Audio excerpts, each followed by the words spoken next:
tayo. Ganun din tayo mga ano, ganun din tayo mga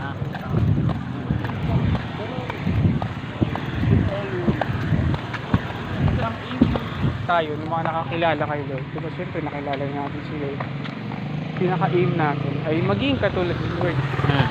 Ay maging katulad ni Jesus. Okay? Christ likeness. So sa lahat ng gagawin natin, dapat kita si Lord. Dapat kamukha ni Lord. Ganun. Kahit sa paggawa sa bahay, yung mga simpleng gawain sa bahay, dapat kita si Lord. Kaya nga maganda, kunwari bago ka umalis ng bahay, anything na gagawin mo, kahit sa school yan, kahit sa simbahan, kung alis ka, no? Make it a habit na gumawa mo na ng kahit anong bagay sa bahay. Maglinis, magwalis, maghugas. So ako kasi dati, ganun yung problema sa akin. Na hindi ako hindi ako okay sa bahay, pero okay ako sa simbahan. Nagagawa ko yung mga dapat sa simbahan, galing sa bahay.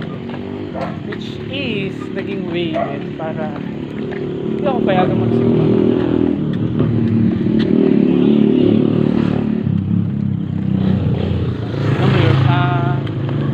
Hindi ako nagiging okay sa pamilya ko. Kaya napipigilan din ako magsimba. Naririnig mo, simba na naman. Alis ka na naman. So, what I did ay gumagawa ko sa bahay bago ang ano.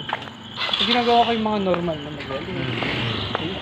Pero hindi nga nung nakaraan ko yata ako nakasama kasi nga yun yung parang ano nga may alis si mama. Yan nga wala magbantay sa mga kapatid ko. Di mo sila katiwala dun sa pangalawang kong kapatid. Yan iniwan lagi yung bunso. Kaya yun nga ako lang sabi niya Kala mo ang iba kapag pagkakatiwalaan. Okay lang yun. Walang problema pag mga ganong bagay. Pero yun. Kaya nga sabi niya na sabi nga ni Sensei, sabi niya okay, sige okay lang. Manood ka na lang ng online ganyan. Yun din pag may mga ganun pala, update na lang din ako ha. Kasi hindi ko rin alam, sabi ko, nanap kita nung sabi ko sa'yo, wala siya. Di ba sinasabi ni Sensei doon? Hindi. Pero dapat sinot na ano diba? Pero yun, kasi nagsabi ka nung last time na wala ka dito. Oo. Hindi ka makakapunta. Papa. Kaya epic. Hello po.